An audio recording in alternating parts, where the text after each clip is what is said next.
मगर सारे रास्ते पहुंचाते कहाँ है? बूंदी है। ये अपनी सुविधा के अनुसार है। कोई किसी को 4 व्हीलर से जाना है तो रोड पकड़ना पड़ेगा, मोटरसाइकिल से जाना है तो वो कच्चा रास्ता में भी जा सके, और पैदल ही है तो वो डूंगर भी कूद सके है, मगर जाना बूंदी है, अपनी सुविधा के अनुसार है। इसलिए सब मतपंथ संप्रदायों के सिद्धांत और सब पद्धतियां अपनी अपनी है, मगर आखिरी में लक्ष्य तो एक ही है। कबीर ने कहा है पहुंचे पहुंचे सब एक है, जो पहुंचे निज ठोर, कहे कबीर ये बीच की बके और की ओर। जो पहुंचा है वो तो सब ठिकाने आया है, और जो अधूरिया रिया न बीच में, अरे भाई न तो पूरा पास हो और न पूरा फेल हो, न कहीं कैसे सुप्लीमेंट्री। अब बोलो वो कहीं काम को है, न तो कोई नहीं यूँ कह सके भाई मुँह फेल हो गया, कोई नहीं यूँ भी न कह सके भाई मुँह पास हूँ, तो लोग ही समझ जाएंगे मतलब डपोड़ है, एक मतलब यो डपोड़ है। इसलिए कहा है ये बीच के होते हैं, उनके मतपंथों का झगड़ा होता है, जाति पाति का झगड़ा होता है, बस इसी का नाम तो उलझन है, इसी का नाम अज्ञान है, इसी का नाम जगत है। इसलिए महापुरुषों ने बड़ी ललकार के साथ कहा, रज्जब जी महाराज ने कहा है लक्षण तो सब जीवकार, बाता सु ब्रह्म होई, मनसा वाचा कर्म नारे रज्जब काज सरे न कोई। सारा लकड़ा की पोट तो जीविका की बांध बैठी हुए, अरे बाता शू ब्रह्म जी हो रही हो है?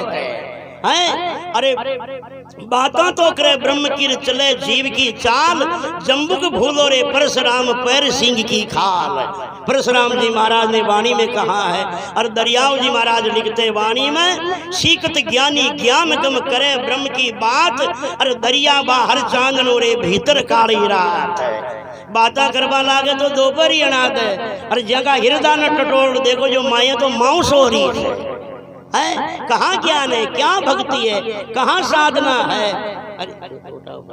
अरे कहाँ अपना लक्ष्य रह गया है। इसलिए कहा है संतों ने, चेला होना भी आज के समय में सहज नहीं है, तो गुरु सच्चा मिल जाना भी सहज नहीं है। भगवान कृष्ण ने कहा है बहुना जन्मान मनते ज्ञानवानम प्रपद्ये वासुदेवम सर्वमिति, से महात्मा सुदुर्लभ है। अरे बहुत जन्मों का पुण्य उदय हो जाए जब ऐसा महापुरुष मिलता है जिनका लक्ष्य होता कि आत्मा ही परमात्मा है, ना कोई जाति है, ना कोई पाति है, ना कोई पंथ है, ना कोई संप्रदाय है, ये अपनी पद्धतियां पहचान है। ऐसा संत कभी मिलता है जिनका लाखों जन्मों का पुण्य उदय होता है, और ऐसे गुरु को सच्चा चेला भी कभी मिलता है। कोटि जन्मार जिते पुण्यर्ममी भक्ति प्रजायित है, जिसने लाखों जन्म लाखों बार मनुष्य जीवन लिया हो, शुभ कर्म किया हो, सारे मनुष्य जन्म के शुभ कर्मों का फल आखिरी जन्म में प्रकट हो जाए। समझो जिनका आखिरी जन्म हो, इस जन्म के बाद में जन्म नहीं शेष नहीं हो, वो ज्ञान की 7 भूमिका में से प्रथम नंबर की भूमिका का अधिकारी होता है, जिनको कहते हैं शुभ इच्छा, जिनको कहते हैं उत्तम अधिकारी, जिसको कहते हैं ब्रह्म जिज्ञासा, जिनको कहते हैं मुमुक्षुता है। इसलिए कहा है सच्चा चेला मिलना भी बड़ा मुश्किल, और सच्चा गुरु भी मिलना बड़ा मुश्किल। अरे सच्चा गुरु ही मिल जाए तो रज्जब वाणी में प्रमाण आया है, रज्जब वाणी में प्रमाण आया है। एक कुंज नाम का पक्षी होता है, सर्दी के दिनों में हिमालय में अंडा देता है, और हिमालय में अंडा दे करके जैसलमेर की तरफ मारवाड़ में आ जाता है, यानी हिमालय से करीबन 3000 किलोमीटर दूर मारवाड़ में आ जाता है। अब वो चाहे चुगा चुगे चाहे बैठे, मगर अपनी दृष्टि का कनेक्शन अंडों से जोड़कर बैठता है। जिन जिन अंडे से उनकी नजर मिली रहती है बस उसी में बच्चा पैदा होता है। जो नजर से आउट यानी साइड में रह जाता है उस अंडे को खराब होना पड़ता है। और जैसे उस अंडे में बच्चा पैदा होता है, मारवाड़ में रहने वाले उस कुंज पक्षी को मालूम हो जाता है कि अब उसी अंडों में बच्चे पैदा हो गए हैं। वो मारवाड़ को छोड़कर हिमालय चला जाता है और अंडों को फोड़ के बच्चा निकाल देता है। ध्यान देना, गुरु भक्ति को गुरु भक्ति करके समझा जा सकता है, बातों से नहीं समझा जा सकता है। अगर जानवर की दृष्टि में इतनी करामात है कि 3500 किलोमीटर दूर से अंडों को हिमालय में पका सकता है, तो गुरु जी कई जानवर से भी कम होगा बेटी का बाप। गुरु कोई जानवर से भी कम होगा, अपनी दृष्टि से शिष्य का कल्याण क्यों नहीं कर सकता है। वही रज्जब वाणी में एक और प्रमाण आया है।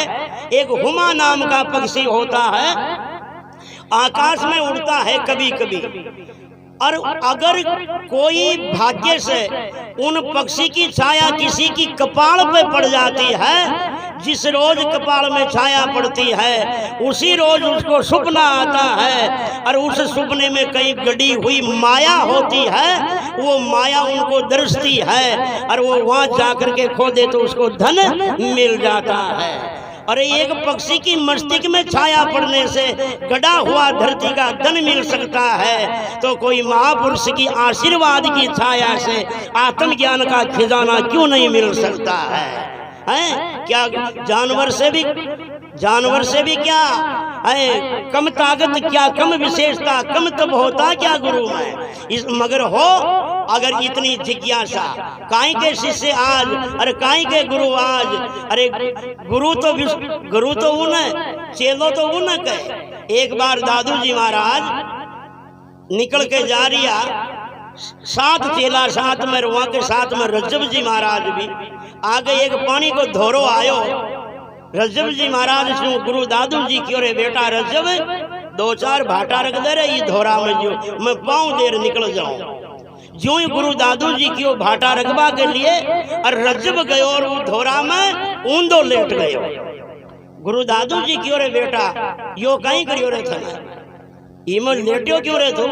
रज्जब ने कहा गुरुदेव कहीं सलाड़ा सू भी बुरो सूंग जी मो, जो बाटा में तो पग देर खड़ जाता और मारा पगा में आप मारा मोरा में पाँव न दे सको, मारा मोरा में आपका चरण न पड़ सके, कहीं बाटा से भी ज्यादा कर्म ठोक हो गए।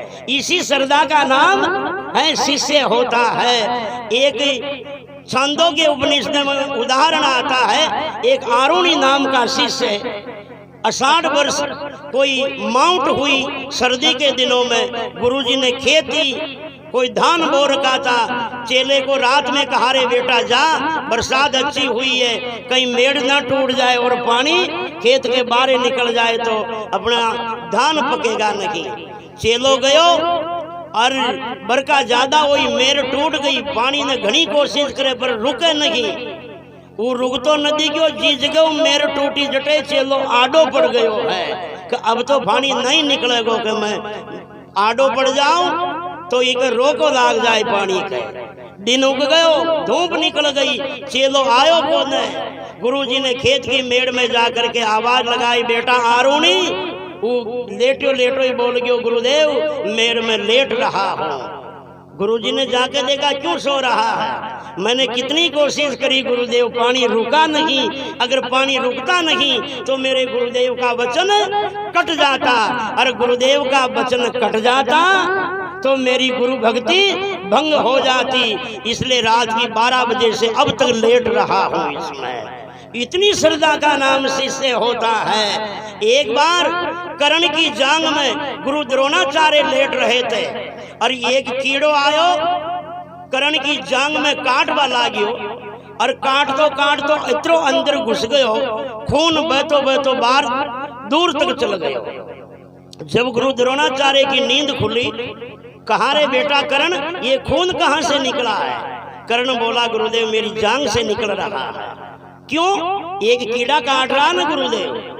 अरे साला बेवकूफ, तेरी पाँव में जांग में कीड़ा काट रहा है और तू पाँव को हिलाया नहीं, कीड़े को हटाया नहीं कि अगर गुरुदेव मेरा पाँव हिल जाता तो आपकी नींद टूट जाती। इसलिए मैंने पाँव को हटाया नहीं है, हिलाया नहीं है। इन श्रद्धा का नाम शिष्य होता है। कितनी आज टका के बोल रहे गुरु जी का टोक दी बने, गुरु जी तो जा क्या ही बोल, गुरु जी का भी करडाउन दी करे 101 में दूजो पाना पड़ जाए, 200 टटोल दिया है। 101 में दूजो गुरु तैयार है, दूजो टटोल दिया कि गुरु यो तो करडाउन वालों है, ये लापो लाग बादे फरो। अरे उनका नाम शिष्य। रामचरण जी महाराज वाणी में कहा है, गुरु धिक्कारे रोज भी दिन में 100 बार, रामचरण छोड़े नहीं तो भी चरण तुम्हार। वो निपजता है दुनिया में। इसलिए बंदो ध्यान देना, आज ना तो गुरु भाइयों का रिश्ता रहा, न संतों में सद्भावना रही, ना गुरु चेलों का नाता रहा। हाँ रहा है, वही रहा है, मगर बहुत अधिक परसेंट में ये व्यवस्था खराब होती जा रही है। अरे पहले संतों में कितनी सद्भावना थी, देखो गुरु भाइयों में प्रेम। गुरु सुंदरदास जी महाराज के बड़े गुरु भाई थे जगजीवन राम जी महाराज।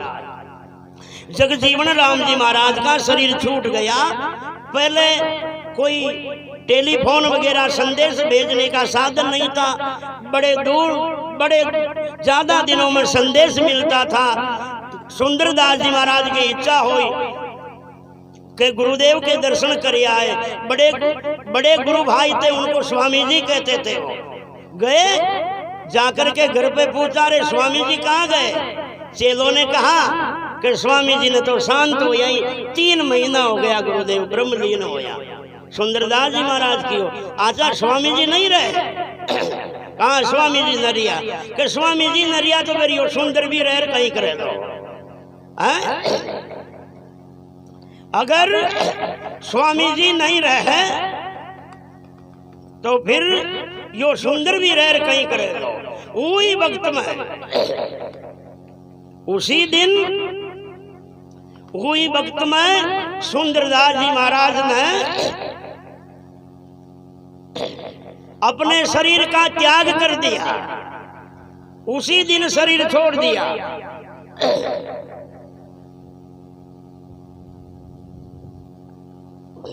ज्यों ही यह खबर सुनी कि स्वामी जी नहीं रिया, उसी दिन उसी रोज सुंदरदास जी महाराज ने शरीर छोड़ दिया कि स्वामी जी नरिया तो भी वो सुंदर भी रह कहीं करे। इसे कहते हैं गुरु भाइयों का प्रेम है। आज का गुरु भाई एक दूजा पर कचकचिया खाओ, अरे मारो बेटो यो ना तो पूरी रात डोल नंगारा आपना ही बाजता है। अब ये की सुनता है, आपना कौन सुने है? अरे ई को खियो तो आप ही कराई को ना दूजो ई की टेक रे लिया, आप आपड़ी भोंटड़ी न्याली पकड़ा। अरे कहाँ गुरु भाइयों का प्रेम है? अरे संतों में भी कहाँ सद्भावना है? वो साधु ने देख वो कचकचियाँ खावे, वो साधु ने देख वो कचकचियाँ खावे। अरे परशुराम जी महाराज सलेमाबाद में रहते थे और दादू जी महाराज नरेना में थे। जो ही दादू जी महाराज को शरीर छूटियो, परशुराम जी महाराज को समाचार दिया चेलों ने, आज गुरु दादू जी ने शरीर छोड़ दिया है। आज गुरु दादू जी ने शरीर छोड़ दिया है। ज्यों ही परशुराम जी महाराज यह बात सुनी, अरे देखो ये कहते संतों की सद्भावना। परशुराम जी महाराज ने दादू जी के लिए क्या कहा है? परशुराम दादू मिलिया, परशुराम दादू मिलिया, अब भिलिया ब्रह्म में जाय, जगत अंधेरो हो गयो रे अब सूरज गयो छिपाई। जगत अंधेरो हो गयो अब सूरज गयो छिपाई। एक संत की दूसरे संत ने देखो महिमा करी है, प्रशंसा करी है कि आज गुरु दादू जी चल गए तो समझ जाओ इस जगत में अंधेरा हो गया है, इस जगत में अमावस हो गई है। इसे कहते संतों की सद्भावना है। आज जाति पाति का मत में संत उड़ जोड़ा है, मत पंथा में संत उड़ जोड़ा है, थारा मारा गुरु में उड़ जोड़ा है, थारा मारा चेला में उड़ जोड़ा है, त्यागी गृहस्थिया में उड़ जोड़ा है। नहीं तो साधुता का लक्ष्य दृढ़ है और नहीं चेलों का लक्ष्य दृढ़ है। इसलिए ये व्यवस्था खराब होती जा रही है। बोलो सद्गुरुदेव भगवान की, बोलो राम जी महाराज की। इसलिए कहा